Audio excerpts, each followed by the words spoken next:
Shalom. Ya, puji Tuhan, oleh kemurahan Tuhan kita bisa hadir kembali dalam ibadah doa hari ini Selasa tanggal 31 Januari. Berarti ini tanggal terakhir ya. Besok sudah memasuki bulan 2 Februari ya. Bagi Bapak Ibu yang mengikuti secara online baik langsung dan tunda, kami ucapkan selamat bergabung. Mohon diberitahu kepada sahabat dan teman atau keluarga kita supaya mereka bisa mengikuti ibadah ini karena berbakti itu besarlah labanya. Kita pakai berdiri. Yang menantikan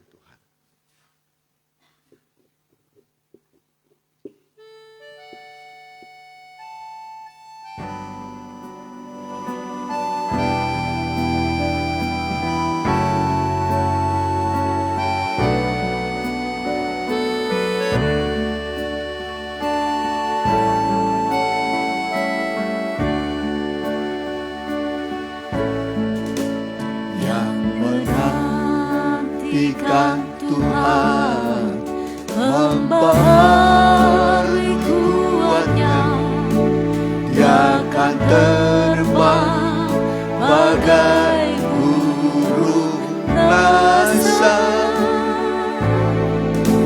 Dia lari dan tak lelah, Dia jalan dan tak jatuh. Oh Tuhan, ajarku menantimu. Yang menantikan Tuhan membaharui kuatnya, Dia akan terbang bagai burung dasar. Dia lari dan tak lelah, Dia jalan dan tak jatuh. Oh Tuhan, ajarku menantimu. Wanita saja lembut. Yang menantikan Tuhan membaharui kuatnya, Dia akan terbang bagai burung dasar. Dia lari dan tak lelah, Dia jalan dan tak jatuh. Oh Tuhan, ajarku menantimu. Oh Tuhan, sama-sama. Oh Tuhan, ajarku menantimu. Oh Tuhan, oh Tuhan, ajarku menantimu. Haleluya. Karena Tuhan ajar kami menanti pertolongan Tuhan di bawah kami. Pertolongan Tuhan tidak akan pernah terlambat. Selalu tepat pada waktunya Engkau menolong kami. Dan pertolongan itu ajaib datangnya. Itu sebabnya kami menanti-nantikan mujizat yang akan kami terima masing-masing dalam hidup kami. Sehingga kami mengalami pertolongan Tuhan yang ajaib. Inilah kami Tuhan, seberapa kami sudah hadir, lawatlah kami, ulurkanlah tangan-Mu bagi masing-masing yang mengikuti secara online, baik langsung dan tunda. Biarlah Engkau mengulurkan tangan-Mu yang penuh mujizat kesembuhan bagi setiap orang yang membutuhkan. Kami percaya Engkau ada di tengah-tengah kami, memberkati kami Tuhan. 2-3 orang berkumpul dalam nama-Mu, Engkau ada di tengah-tengah kami. Dan kehadiran-Mu melihat segala kesulitan dan pergumulan kami. Dan Engkau siap menolong kami, memberkati kami Tuhan. Semua imam-imam, hamba-hamba-Mu yang ambil bagian dalam pelayanan yang kudus ini, Engkau tahbiskan urapi dengan roh-Mu. Jemaat-Mu juga urapi Tuhan. Yang bergegas Tuhan tibakan dengan selamat. Yang berhalangan biarlah mereka di kemudian hari bisa bersama dengan kami. Penuh sukacita, memuji Tuhan. Kami usir anasir kuasa kegelapan dalam nama Tuhan. Darah Yesus menguduskan kami. Kami siap memuji Tuhan dalam berkat nama Tuhan Yesus. Amin. Silakan duduk. Sungguh alangkah baiknya.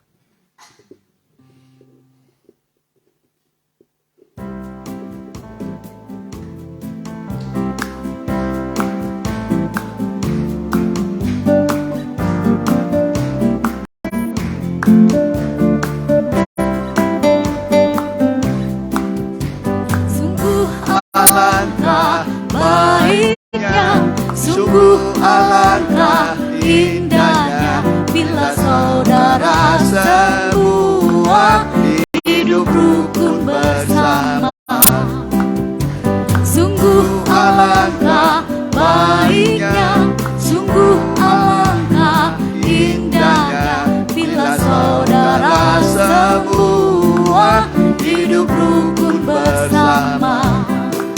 Seperti minyak di kepala Harun yang kejanggut dan jubahnya turun, seperti embun di bukit Hermon mengalir ke bukit Sion.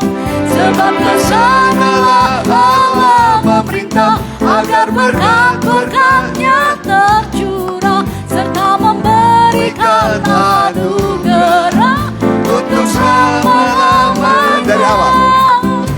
Sungguh alangkah baiknya, sungguh alangkah indahnya bila saudara semua hidup rukun bersama.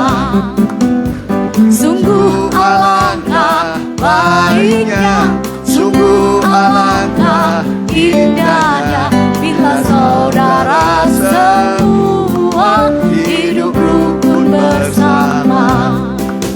Seperti minyak di kepala Harun yang kejanggut dan jubahnya turun, seperti embun di bukit Hermon mengalir ke bukit Sion. Sebab kesanalah Allah memerintah agar berkat-berkat-Nya tercurah serta memberikan anugerah untuk selama-lamanya. Kesatuan baik dalam jemaat, baik dalam keluarga adalah dambaan setiap orang. Tuhan juga senang, kesanalah Tuhan perintahkan berkat-Nya. Amin. Jadi hindari permusuhan, perselisihan, ciptakan kerukunan, saling mengampuni. Sebab manusia belum ada yang sempurna. Ya, kita berdiri, air anggur baru Dia ciptakan.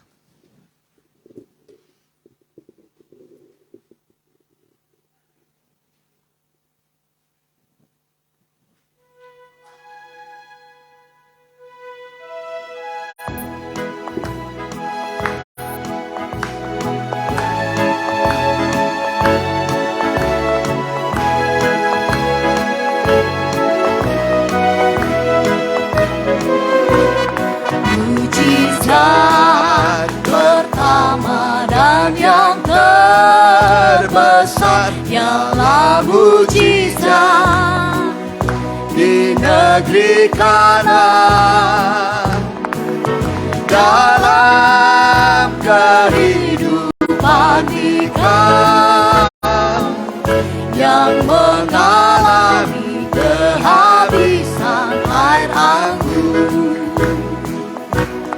mujizat kedua ialah mujizat di negeri Kanaan. Seorang anak yang menuju kematian dibangkitkan mendapatkan kehidupan.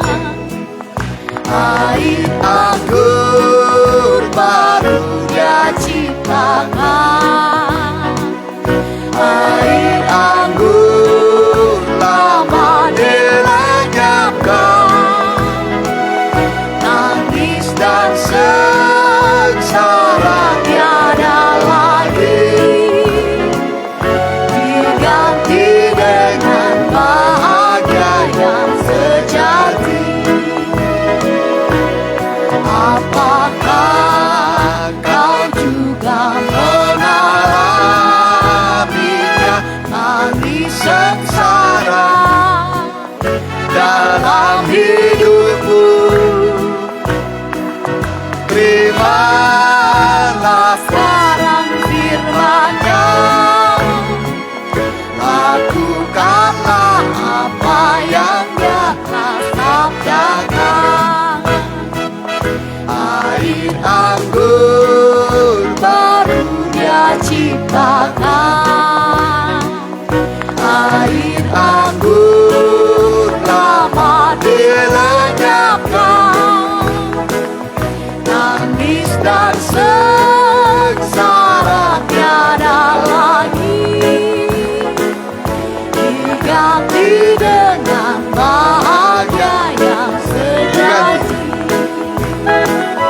Diganti dengan bahagia yang sejati. Kita berdiri, kita mendengarkan firman Tuhan.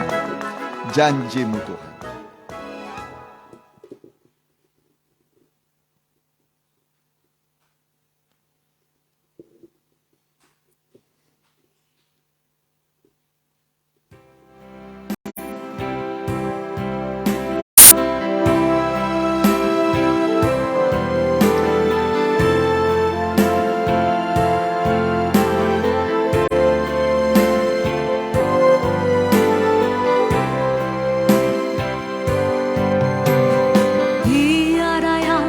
Terlalu suka,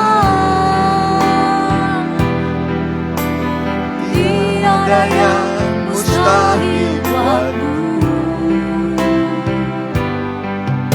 Sesulit apapun engkau sanggup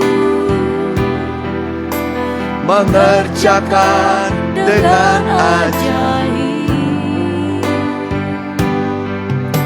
Sebab Engkau Allah yang penuh kuasa,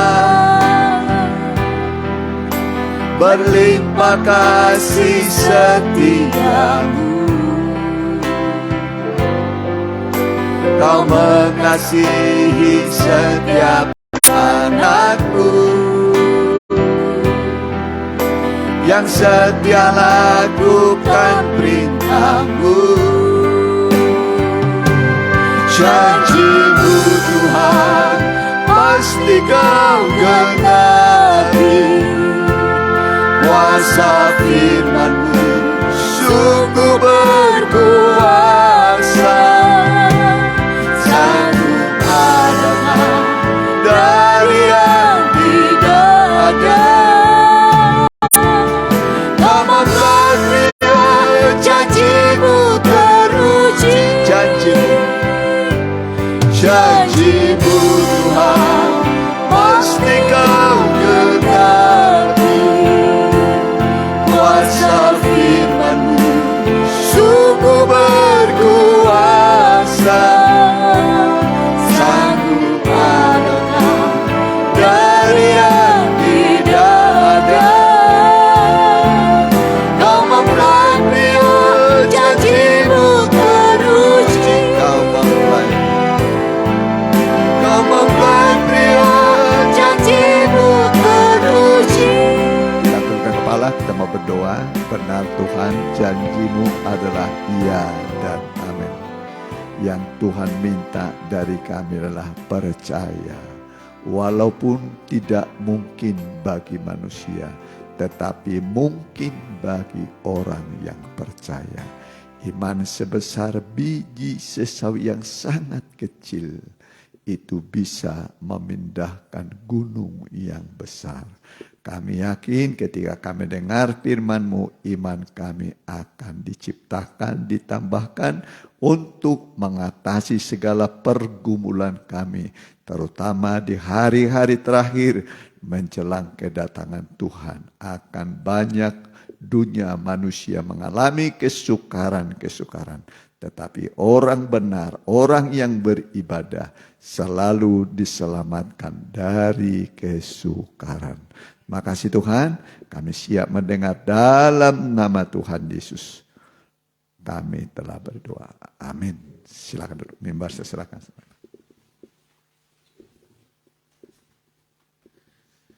Salam bahagia dan salam sejahtera bagi kita yang dikasihi oleh Tuhan. Selamat berbakti dan juga bagi yang pertama kali hadir, baik secara online maupun offline. Kami bersukacita dan selamat mendengarkan firman Tuhan. Kita akan buka kitab kita ini dalam Mazmur yang 10. Mazmur 10. Kita baca di ayat yang pertama terlebih dahulu. Demikian firman Tuhan. Mengapa engkau berdiri jauh-jauh ya Tuhan, dan menyembunyikan dirimu dalam waktu-waktu kesesakan. Kita baca bersama-sama.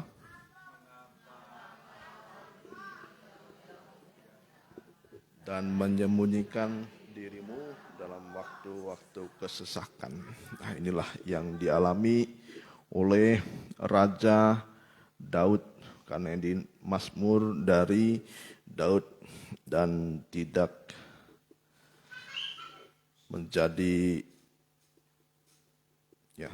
menjadi kita lupa akan firman ini.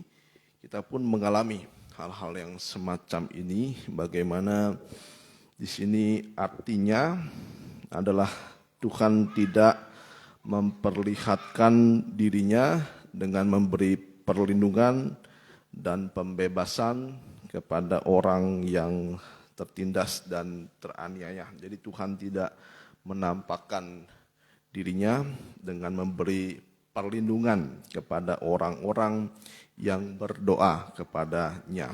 Dan memang kita pada saat pertama kali berdoa, kadang-kali pertolongan itu belum nyata dalam kehidupan kita. Kedua kali pun kadang-kadang belum Tuhan jawab. Dan mungkin beberapa kali, mungkin kita tidak bisa hitung lagi berapa kali Tuhan kepada Tuhan kita berdoa, berapa lama lagi kita menunggu pertolongan daripada Tuhan. Dan ini juga dialami oleh Raja Daud. Jadi sekali dua kali dia berdoa, pertolongan itu seperti belum nyata dalam kehidupan Raja Daud. Pertanyaan ini seperti pertanyaan suatu pernyataan kecewa kepada Tuhan, seperti merasa ditinggalkan. Terutama kita itu membutuhkan Tuhan pada waktu kesesakan. Ya, kalau waktu kemakmuran, kadang-kadang kita yang jauh-jauh kepada Tuhan. Tetapi ketika waktu kesesakan, disitulah kita memerlukan Tuhan. Dan Daud pun merasa doanya belum dijawab oleh Tuhan. Ini suatu hal yang sering kita alami. Ya. Dan Daud juga selalu dihadapkan dengan orang-orang fasik. Kita akan lanjutkan di ayat yang kedua. Karena congkak orang fasik giat memburu orang yang tertindas. Mereka terjebak dalam tipu daya yang mereka rancangkan. Ya. Jadi Daud sering kali dihadapkan dengan orang-orang fasik. Dan kalau kita lihat di sini, di ayat-ayat selanjutnya, Karena orang fasik memuji-muji keinginan hatinya. Ya, teruskan. Karena orang fasik memuji-muji keinginan hatinya dan orang yang loba mengutuki dan menista Tuhan. Teruskan. Kata orang fasik itu dengan batang hidungnya ke atas. Allah tidak akan menuntut. Tidak adalah itulah seluruh pikiran dari orang fasik. Jadi Daud melihat bagaimana orang fasik itu begitu mujur. Ya, orang yang fasik ini seperti kuat dalam segala hal. Dan orang fasik ini begitu berkuasa. Ya, begitu hebat. Penuh dengan kelimpahan. Dan dari segala sisi kehidupannya seperti baik keadaannya. Nah, jadi Daud melihat sendiri. Orang fasik itu baik keadaannya dibandingkan dengan orang benar dan orang fasik. Daud membandingkan, ya, membandingkan begitu baiknya keadaan orang fasik dibandingkan kita. Orang benar itu yang dikatakan oleh Raja Daud. Dan doa yang disampaikan oleh Daud ini seolah-olah tidak begitu cepat didengar oleh Tuhan. Terutama kepada orang-orang yang tertindas. Nah, jadi kalau dalam Mazmur ini sangat banyak kita mendengar istilah orang benar dan orang fasik. Ya, kalau Bapak, Ibu dan rekan-rekan sekalian membaca beberapa kali kitab Mazmur ada perbedaan dan juga banyak ditunjukkan orang fasik dan orang benar.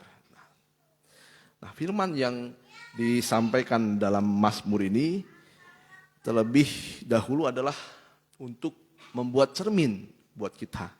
Nah, jadi sebenarnya firman ini tidak untuk menunjukkan siapa yang fasik, siapa yang benar. Oh, kalau saya orang benar, dia orang fasik. Nah, jangan salah artikan firman ini. Jadi firman ini menunjukkan bukan untuk menunjukkan siapa yang fasik dan siapa yang benar, ya, tetapi firman ini berguna untuk sebagai cermin buat kita, ya. Jadi apakah kita orang benar atau orang fasik? Nah, seperti itulah, ya. Atau kita itu orang benar masih berlaku fasik, ya. Ataukah kita orang fasik yang mengaku orang-orang benar? Nah, jadi banyak yang salah mengerti firman Tuhan, ya, karena kita menganggap saya orang fasik saya orang benar ditindas oleh orang fasik, atau saya orang benar tetapi kelakuannya seperti orang fasik. Nah, tapi kita akan lihat tanda-tanda orang fasik menurut Mazmur yang ke-10, ya. Yang pertama tanda orang fasik menurut Mazmur yang ke-10 di ayat yang ke-3 tadi. Ya. Karena orang fasik memuji-muji keinginan hatinya. Nah, inilah orang fasik. Jadi orang fasik yang pertama tandanya adalah bermegah akan rancangan yang belum pasti terjadi. Ya, bermegah akan rancangan yang belum pasti terjadi dalam kehidupannya. Ya, hanya dalam angan-angan atau mungkin sudah dilakukan, sudah mungkin seperti berhasil, tetapi dia tidak tahu ujungnya seperti apa. Kadang-kadang banyak orang berusaha, pada saat awal biasanya ramai ya usahanya. Wah, kalau kita lihat, kalau orang usaha pertama itu viral, ramai. Saya pun pernah mengalami kalau pertama usaha seperti ramai. Lama-kelamaan kok jadi sepi ya. Nah, itu seperti hal-hal yang biasa saja terjadi. Ya, tapi kita di sini menerangkan, ya, melihat bahwa orang fasik ini bermegah akan rancangan yang belum pasti terjadi, terutama mengenai kejahatan. Ya, kemarin viral ya, ada orang yang membunuh 9 sampai 10 orang ya, atau saya 9 ya. Ya, 9 orang. Saya mendengar bagaimana kronologinya, sedikit lah ya, dikit, tapi saya dapat menyimpulkan bagaimana rancangan-rancangan mereka itu seolah-olah pertama berhasil. Ya, tapi suatu saat karena lubang yang dibuat dia sendiri, ya, akhirnya dia tertangkap. Ya, padahal kalau pada saat itu dia lebih cerdik lagi, karena sudah disiapkan kuburan buat yang mau diracuni ini. Tapi karena ada seorang anak yang tiba-tiba berteriak, wah ada yang keracunan, ada yang keracunan. Akhirnya ketahuan lah keracunan. Ternyata pas diselidiki bukan keracunan, diracuni. Ya, nah akhirnya dia jatuh kepada lubang yang dia buat sendiri. Karena serakah. Itulah orang fasik.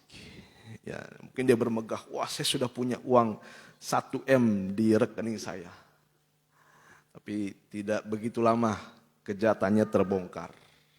Oleh sebab itu jangan berlaku fasik. Orang benar jangan berlaku fasik. Orang fasik jangan mengaku-ngaku orang benar. Ya, oleh sebab itu baiklah kita berlaku benar sebagai orang benar. Ya, itu yang pertama, bermegah akan rancangan yang belum pasti terjadi. Yang kedua, ayat yang keempat, Mazmur 10 ayat yang keempat. Kata orang fasik itu dengan batang hidungnya ke atas. Ya, kalau batang hidung ke atas tidak mungkin menunduk seperti ini. Tetapi batang hidung ke atas pasti dia berdiri tegap, melihat ke atas. Ya, melihat ke atas. Melihat ke atas di mana Tuhan ada. Ya, jadi yang kedua, tanda orang fasik tidak peduli dengan keberadaan Tuhan. Ya, dia tidak takut akan Tuhan. Bahkan menista Allah dengan berkata, Allah tidak akan menuntut. Tidak ada Allah. Itulah seluruh pikirannya. Itulah orang fasik. Ya, sehingga dia semakin lama semakin berbuat jahat. Karena dia mengira bahwa hukuman itu tidak berlaku atas dirinya. Oh, Tuhan itu tidak akan pernah menuntut saya. Tidak ada Allah. Ya. Jadi orang yang fasik tidak peduli dengan keberadaan Tuhan, mengaku bahwa Tuhan itu tidak ada. Ya, sehingga semakin lama, semakin hari dia terus berbuat jahat. Dan dia tidak percaya kejahatan yang diperbuatnya pasti akan menuai hukuman. Itu yang kedua.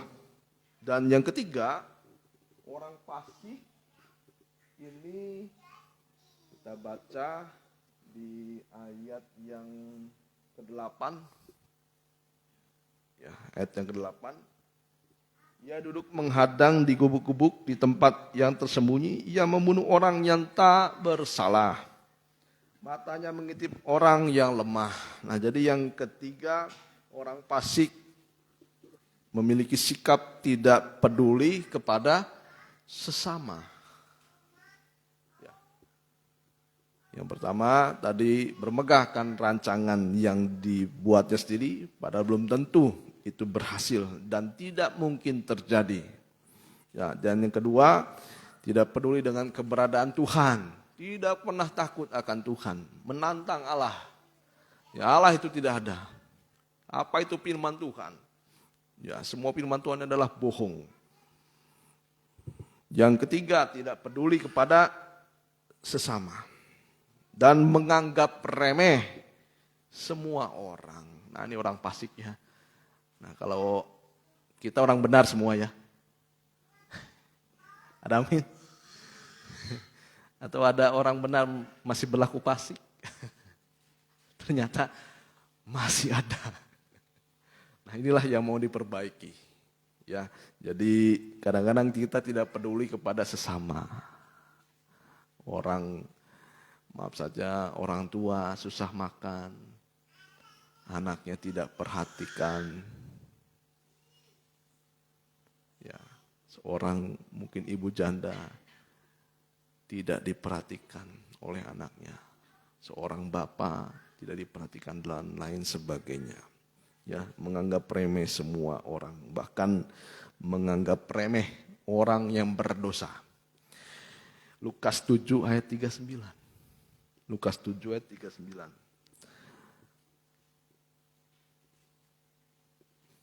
Nah, jadi ada orang yang merasa diri benar. Orang Farisi ini merasa diri benar. Walaupun memang perbuatannya benar, tetapi hatinya ini begitu jahat. Dia meremehkan orang-orang yang berdosa. Ketika orang Farisi yang mengundang Yesus melihat hal itu, ia berkata dalam hatinya. Nah, memang orang fasik ini, dia kadang-kadang punya mulut bersih, tetapi hatinya kotor. Ya, oh sudah, ayo terima saja. Tapi dalam hatinya, ini orang ngapain ke sini ya? Nyusahin saja. Apalagi, waduh orang ini orang berdosa. Ya, buat apa sih lah? Tapi dalam hati itu yang dikatakan. Ya, dia berkata dalam hatinya, jika ia ini nabi. Sampai yang dihakimi bukan orang berdosa saja, tetapi Tuhan Yesus. Tentu ia tahu siapakah orang apa. Ya, saya ulangi, jika ia ini nabi, tentu ia tahu siapakah dan orang apakah perempuan yang menjamahnya ini. Tentu ia tahu bahwa perempuan itu adalah seorang berdosa. Nah, kadang-kadang kita juga meremehkan orang berdosa. Ya, jangan kita remehkan. Mungkin ucapannya ngawur, ya jangan remehkan juga dia. Wah itu mah, yang kayak gitu jangan ditemenin, ya dan lain-lainnya. Ya. Pokoknya kita jangan remehkan siapapun juga. Terutama orang berdosa. Karena orang berdosa bisa bertobat. Jangan remehkan. Ya, jangan remehkan juga walaupun mereka tidak mengenal Tuhan. Mungkin bawahan kita. Jangan remehkan juga. Ya, kita jangan tindas orang-orang yang lemah. Sekalipun mereka tidak mengenal Tuhan. Ya, jangan kita semena-mena walaupun dia kan tidak kenal Tuhan. Mungkin doanya tidak mungkinlah didengar. Tapi Tuhan itu ada di tengah-tengah orang yang tertindas, siapapun dia. Ya, artinya di sini kita jangan sampai meremehkan dia, menindas dia. Ya, tidak peduli kepada sesama. Walaupun dia tidak mengenal Tuhan. Lukas 8 ayat yang ke-11. Lukas 8 ayat yang ke-11. Ya, Lukas 8 ayat yang ke-11. Ini adalah orang yang merasa diri benar. Ya, Lukas 8 ayat yang ke-11. Inilah orang Lukas 8 ayat 11. Lukas 18 maaf. Lukas 18 ayat yang ke-11. Orang Farisi ini perbuatannya benar. Ya. Orang Farisi itu berdiri dan berdoa dalam hatinya begini. Nah, jadi orang Farisi ini tidak berdoa sekuat suaranya, tidak, tetapi dalam hatinya. Ya Allah, dia tetap bisa berdoa semacam kita. Ya, merem, mulutnya diam, tetapi hatinya berdoa. Kita lihat apa yang didoakan oleh orang Farisi ini. Ya Allah, aku mengucap syukur kepadamu karena aku tidak sama seperti semua orang. Edan nih orangnya. Jadi dia doa, aku bersyukur. Saya tidak sama seperti si A, si B, si C, si Oma ini, si ibu itu, si Pak Pendeta dan lain sebagainya. Ya, saya bukan seperti semua orang. Jadi yang dia syukuri, saya tidak seperti orang ini, orang itu. Ya, bukan perampok. Hebat ya. Bukan perampok. Bukan orang lalim. Bukan pezina. Wah, memang seperti hidupnya suci. Bukan juga seperti pemungut cukai ini. Ya, dia berdoa dalam hatinya. Teruskan, ya, aku berpuasa 2 kali seminggu. Siapa di sini berpuasa 2 kali seminggu? Kita kalah nih sama orang Parisi ini ya. Aku memberikan 1/10 dari penghasilanku. Siapa di sini yang belum pernah ngasih 1/10? Ini orang Parisi, dia memberi 1/10 dari penghasilannya. Hebat. Teruskan. Tapi pemungut cukai itu berdiri jauh-jauh. Bahkan ia tidak berani menengadah ke langit. Tadi yang orang Parisi hidungnya naik ke atas. Nah, orang pemungut cukai disebut juga orang yang berdosa. Ya. Dia tidak berani menengadah ke langit. Melainkan ia memukul dirinya dan berkata, "Ya Allah, kasihanilah aku orang berdosa ini." Nah, jadi kalau kita berdoa, inilah sebenarnya yang harus kita ucapkan terlebih dahulu. Kalau mau dibenarkan ya jadi jangan doa, ya saya bukan seperti oma di samping, ibu di samping, apalagi di ujung sana. Siapa itu yang baru kenal Tuhan? Ya, kita doa yang pertama adalah, ya Allah, kasihanilah aku orang berdosa ini. Teruskan, doanya sangat singkat, tetapi mana yang dibenarkan? Aku berkata kepadamu, orang ini pulang ke rumahnya sebagai orang yang dibenarkan. Nah, jadi kita hanya dibenarkan oleh Tuhan. Tidak seperti orang Parisi tadi yang menganggap diri benar. Ya, sebagai orang yang dibenarkan Allah dan orang lain itu tidak. Jadi ada orang benar dan orang Parisi. Orang Parisi ini akhirnya disebut tidak dibenarkan oleh Tuhan. Tetap fasik. Sebab barang siapa meninggikan diri, ia akan direndahkan. Dan barang siapa merendahkan diri, ia akan ditinggikan. Ya, ada amin. Jadi kita jangan meremehkan siapapun juga. Ya, baik secara rohani, mungkin secara keuangan, jangan remehkan. Mungkin secara kepintaran, jangan remehkan. Jadi orang fasik atau orang Parisi, orangnya mengetahui firman Tuhan. Hidupnya memang benar sesuai dengan firman Tuhan, tetapi dia menganggap lebih baik dan lebih baik daripada orang lain, dan yang lain itu tidak lebih baik dari dirinya. Nah, itu yang ketiga, orang fasik. Di sini orang benar, orang fasik jadinya nih. Orang benar ya, orang yang dibenarkan. Yang keempat, ya, yang keempat orang fasik.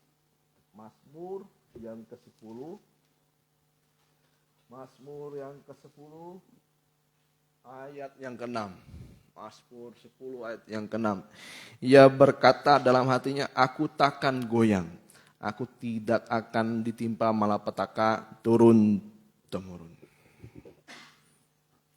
Yang keempat, orang fasik ini congkak. Congkak ini artinya merasa kuat dan merasa hebat. Ya, dia berpikir dia tidak akan pernah goyang. Tidak pernah mengalami malapetaka dan lain sebagainya. Nah, jangan kita merasa kuat. Ya, walaupun keadaan kita sedang kuat, tetap kita mengandalkan Tuhan. Ya, dan yang kelima,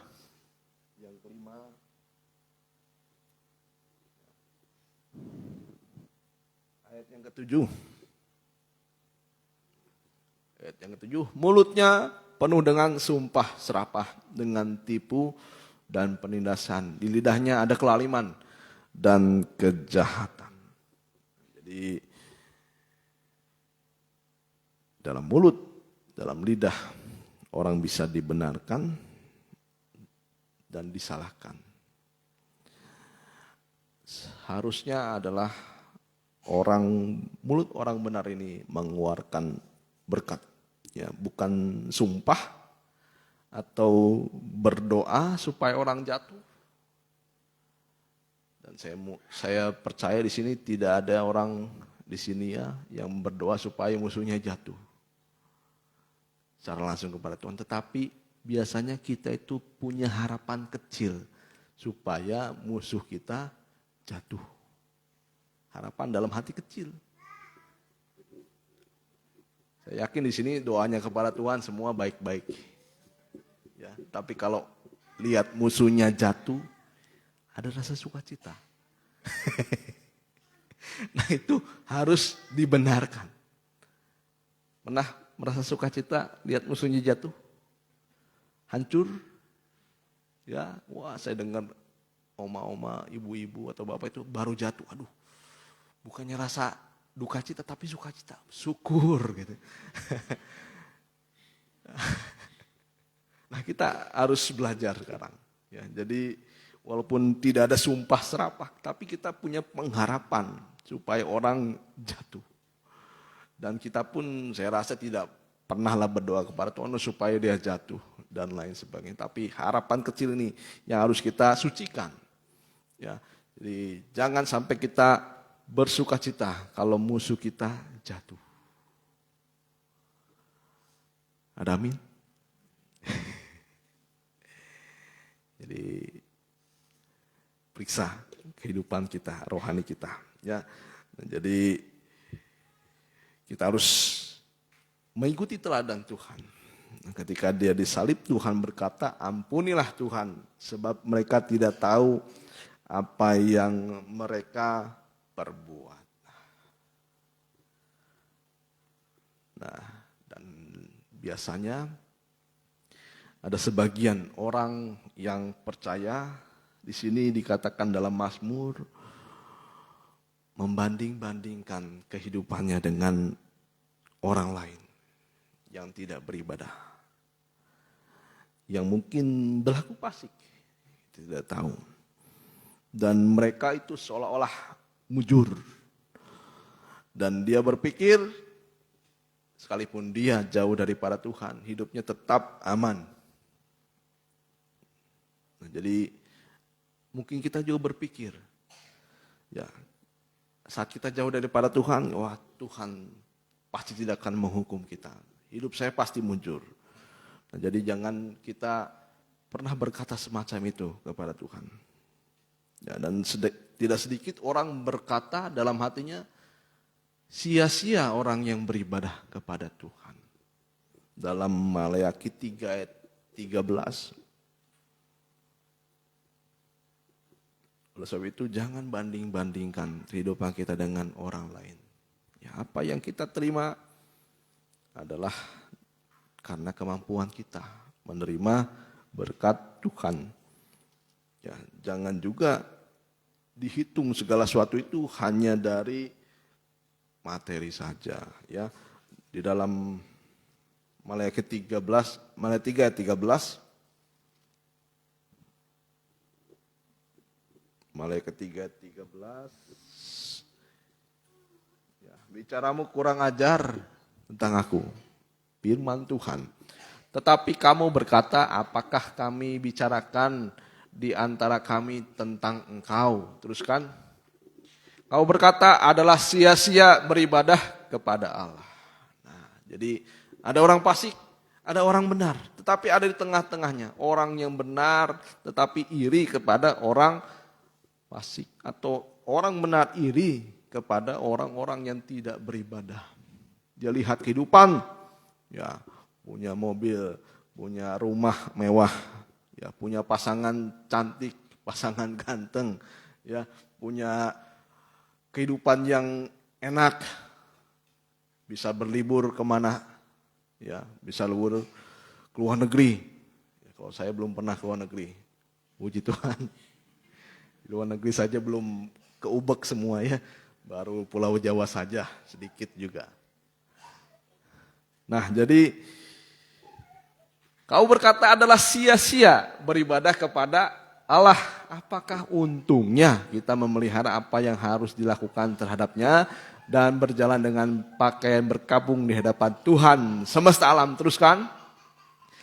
Oleh sebab itu kita menyebut berbahagia orang yang gegabah. Nah, saya punya pikiran semacam itu. Kok bahagia sekali orang yang tidak beribadah. Kok mereka senang sekali. Hidup mereka lebih diberkati. Ya, mungkin kita juga pernah berpikir semacam itu. Ya, bukan saja mujur orang-orang yang berbuat fasik itu. Tetapi dengan mencobai Allah pun mereka luput juga. Wah. Kalau kita lihat kemarin-kemarin, ya ada orang yang mencobai Tuhan. Ya, tapi mereka luput juga. Ya, orang-orang yang menghina Tuhan, mereka luput juga. Ya, orang-orang yang tidak beribadah, mereka tetap kaya. Ya, mereka buka toko pas lagi ibadah, tokonya rame juga. Ya. Ayat selanjutnya. Beginilah berbicara satu sama lain orang-orang yang takut akan Tuhan. Orang benar nih ya. Tuhan memperhatikan dan mendengarnya sebuah kitab peringatan ditulis di hadapannya. Bagi orang-orang yang takut akan Tuhan dan bagi orang-orang yang menghormati namanya. Nah, jadi kalau orang yang berpikir fasik, menganggap nanti akhirnya sia-sia beribadah kepada Tuhan. Nah, kalau sudah berpikir sia-sia, akhirnya dicari apa untungnya ibadah kepada Tuhan. Kalau sudah bilang untung, berarti rugi sekali ikut Tuhan. Ya rugi kalau bersama dengan Tuhan. Merasa lebih untung di luar Tuhan. Nah, jadi jangan ukur segala sesuatu itu dari emas dan lain sebagainya. Ya, ingat negeri Kanaan adalah negeri yang berlimpah susu dan madu, bukan emas. Ya, jadi berlimpah susu dan madu. Ini yang dijanjikan Tuhan kepada kita. Nah, susu ini artinya menunjuk pemeliharaan Tuhan. Karena orang Israel itu makanan utamanya salah satunya susu. Kalau kita air mineral. Kalau mereka susu. Susu dan madu. Nah, jadi susu dan madu ini menunjuk pada pemeliharaan Tuhan yang sempurna dan ajaib. Ya, susu ini menunjuk kepada kekuatan, kesehatan, dan kemurnian. Nah, inilah yang dijanjikan Tuhan di tanah Kanaan. Bukan emas, cincin berlian, dan lain sebagainya. Tapi Tuhan tunjukkan, inilah pemeliharaan Tuhan. Ya, inilah kekuatan. Nah, jadi ketika berkat itu dilimpahkan di tanah Kanaan, ada susu. Yang pertama tadi kekuatan. Puji Tuhan sekarang masih kuat ya ibadahnya. Nah, itu berkat Tuhan. Ya. Masih bisa memiliki kekuatan. Ya. Dan juga kesehatan. Nah, di sini semua puji Tuhan sehat. Dan kemurnian. Kemurnian itu kesucian. Ya. Dan juga madu. Madu itu menunjuk hal-hal yang manis. Nah, ini berkat yang utama di tanah Kanaan. Manis ini artinya menyenangkan.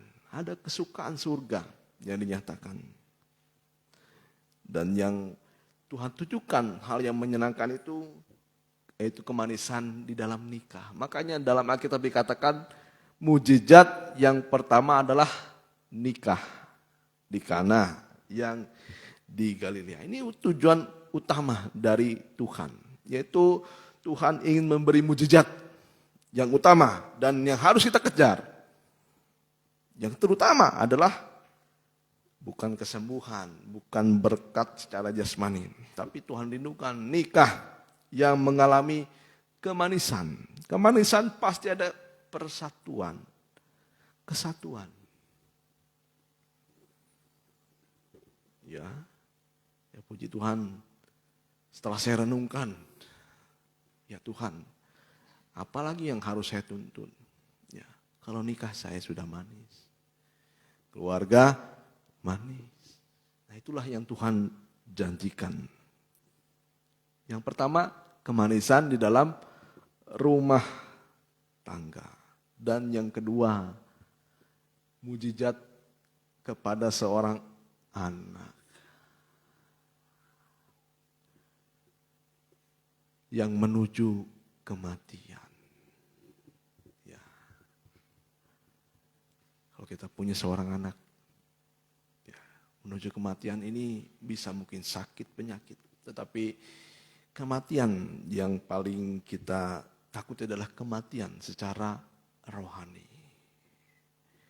Ini yang mungkin kita doakan kepada Tuhan, kita rindukan kepada Tuhan.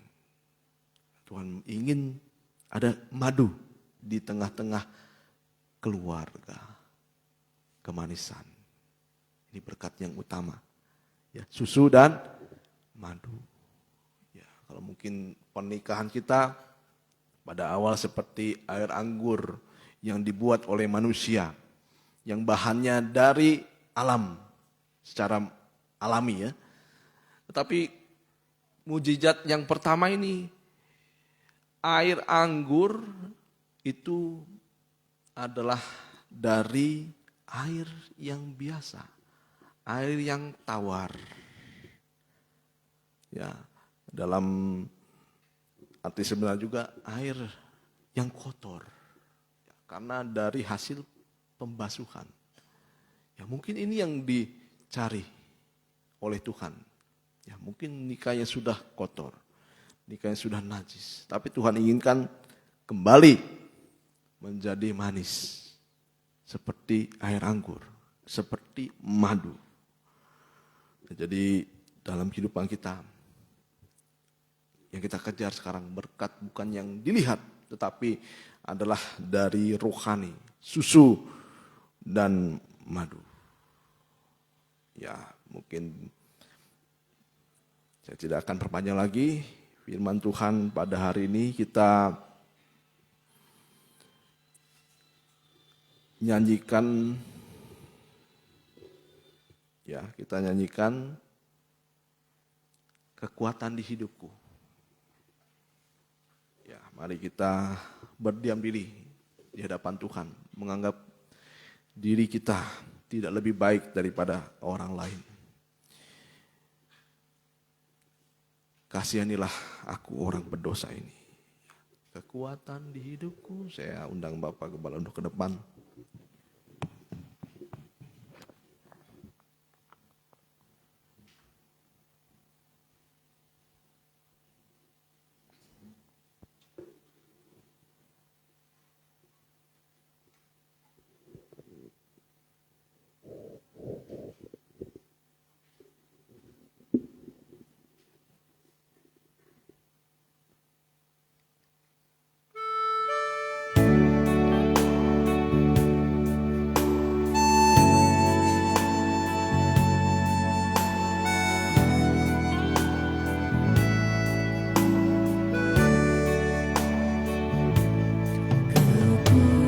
Kekuatan di hidupku,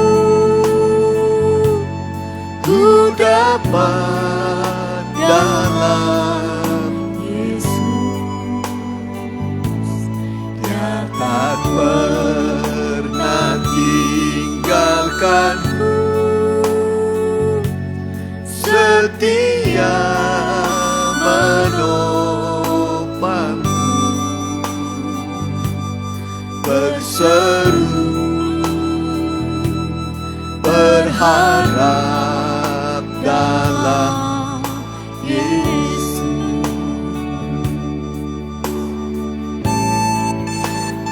ajar kau Tuhan penuh kuasa, sanggup pulihkan keadaanku, dalam tanganmu seluruh hidupku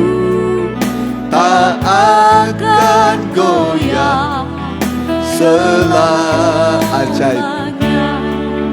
Ajaib Kau Tuhan, penuh kuasa, sanggup pulihkan keadaanku. Dalam tangan-Mu seluruh hidupku, tak akan goyah. Selah kekuatan yang bisa berduduk berpusingan tetapnya. Kalau tidak bisa berduduk,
Haleluya Tuhan,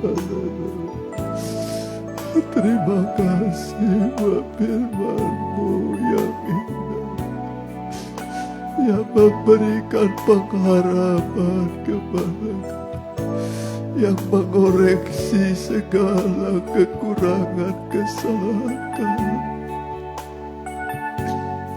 Terima kasih Tuhan, terima kasih. Engkau baik, teramat baik bagi kami. Mohon belas kasih kemurahan terhadap kami orang-orang berdosa ini Tuhan, yang sering merasa lebih benar dari orang lain. Hari ini ampuni kami semua Tuhan. Ampuni kekurangan kami, basuh kami oleh darah Yesus, darah anak domba Allah, sehingga kami merasakan pengampunan. Kembali kami dipulihkan oleh Tuhan.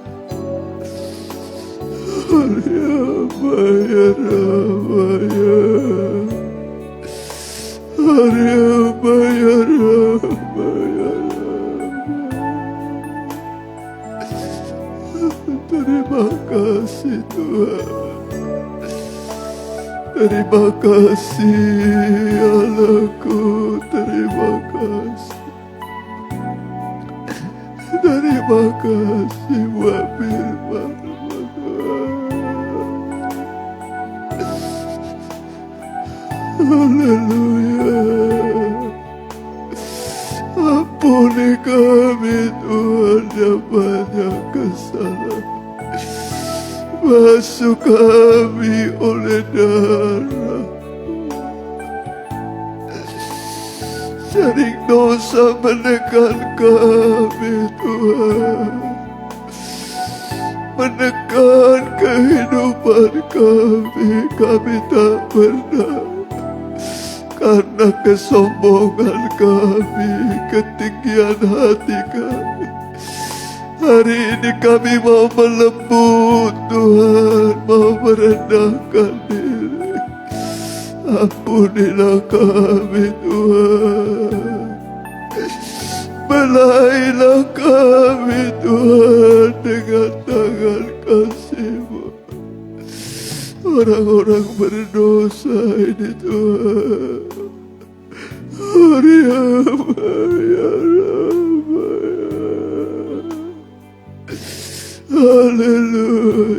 Tuhan. Haleluya.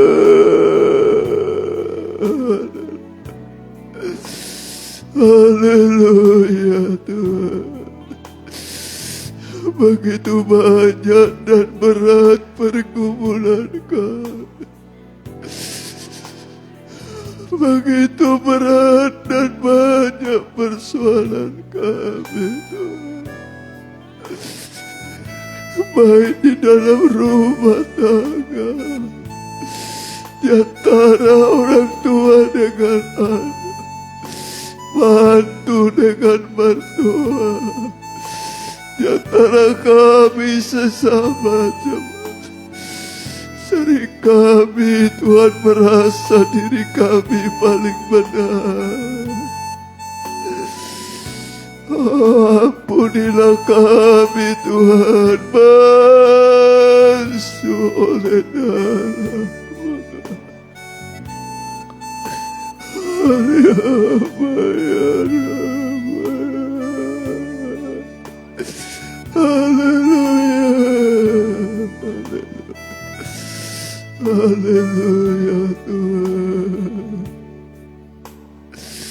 Haleluya.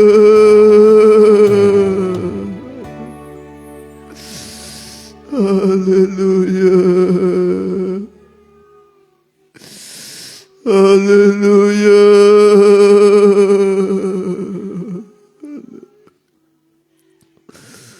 Haleluya.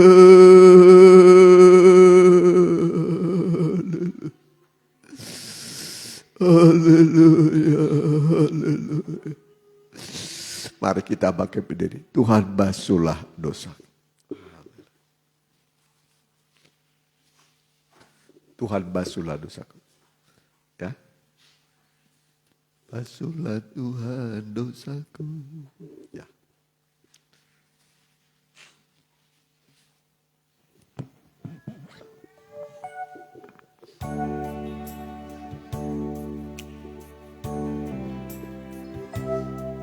Ada penyembahan.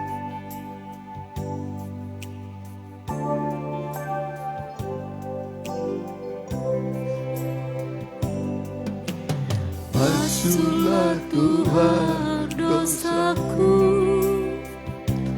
dengan darah yang suci, penuhi selalu hatiku dengan kuasa Roh Kudus. Jiwaku terbuka bagimu, basuhlah semua dosaku, basuhlah dengan darahmu hingga putih bagai salju. Putih dan bersih bagaikan salju, basuhlah semua dosaku hingga putih bagai salju. Putih dan bersih bagaikan salju, basuhlah semua dosaku hingga putih bagai salju. Ya, kita tundukkan kepala. Makasih Tuhan, biarlah penyembahan kami, doa permohonan kami naik bagaikan dupa yang harum di hadapan-Mu, yang menyukakan hati Tuhan. Dan Tuhan pun akan menyelesaikan segala persoalan kami.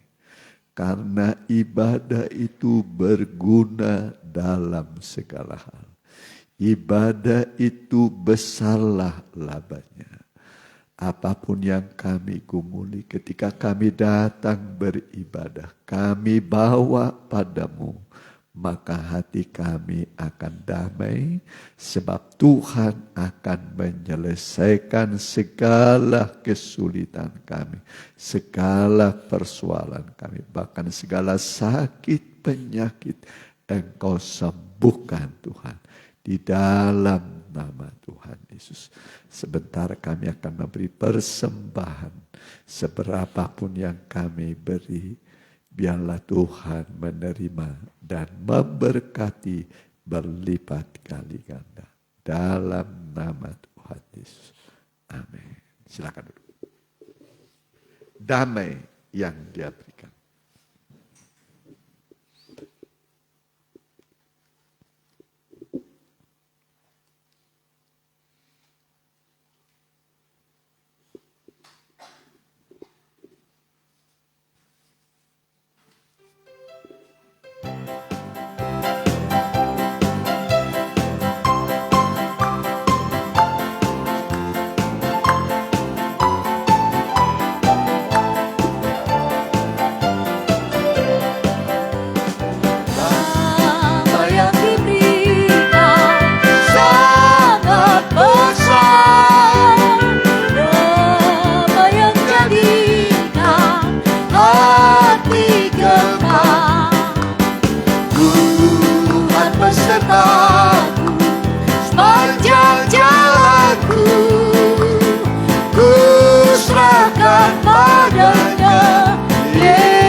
kasih buat kehadiran saudara dan persembahan saudara. Tuhan akan membalas berlipat kali ganda sebagai watak jemaat bagi kita. Besok pendalaman Alkitab, kitab Wahyu di Cimindi, hari Sabtu ibadah remaja muda 6:30.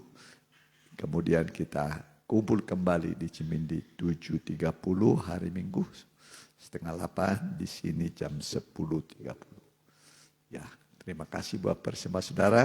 Kita bawa teman-teman kita, mereka supaya juga selamat. Ya, nah, selamat itu lebih daripada uang.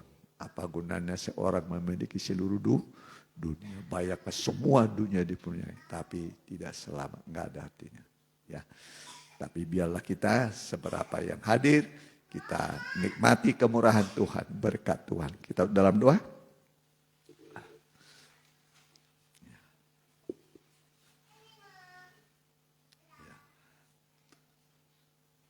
Haleluya. Kita doakan mereka yang kurang sehat. Ya, Dean, Rose, Ibu Sujatmiko, Pak Ateng, ya, Bu Ateng, Mama Hendra. Ya, kami berdoa Tuhan buat anak-anak-Mu yang kurang sehat. Ampuni segala kekurangan kelemahan mereka, basuh oleh darah Yesus yang kudus, mengampuni, dan Roh-Mu yang kudus membangkitkan, menggairahkan mereka untuk kembali bersemangat. Dan kami yakin kalau Tuhan menjamah menyembuhkan, maka kami akan benar-benar sembuh. Kalau Roh-Mu tinggal di dalam kami, semua kami akan berkobar-kobar mengikut Tuhan, beribadah, melayani Tuhan. Kami berdoa dalam nama Tuhan Yesus. Semua anak-anak-Mu yang hadir dan yang mengikuti secara online, yang kami doakan, lawat mereka Tuhan. Kami berdoa di dalam nama Tuhan Yesus. Tuhan menjamah Engkau, Tuhan memulihkan keadaan-Mu dalam nama Tuhan Yesus. Berkati juga studi anak-anak-Mu, berkati usaha mereka, pekerjaan mereka, masa depan, keluarga mereka, anak cucu mereka, orang tua mereka. Berkati Tuhan, supaya mereka bertumbuh imannya, diberkati juga ekonomi, pekerjaan, masa depan mereka. Terima kasih, biarlah turun berkat-Mu atas kami semua. Tetangga kami semua juga, kiri kanan muka belakang, Pak RT kami, Pak RW kami juga, Pak Kepala Desa kami, Muspika Ngamprah, juga Bupati Bandung Barat, begitu juga Gubernur Jawa Barat, dan Pak Presiden Joko Widodo, Pak Maruf Amin TNI Polri, semua MPR DPRD tingkat 1, tingkat 2 seluruh Indonesia berkati. Dan sekarang saudaraku, pulanglah ke rumahmu masing-masing, ke tujuanmu masing-masing dengan membawa berkat dari Allah Bapa, Allah Sang Putra, dan persekutuan yang indah dan manis di dalam Allah Roh Kudus. Dalam nama Tuhan Yesus Kristus. Haleluya. Amin.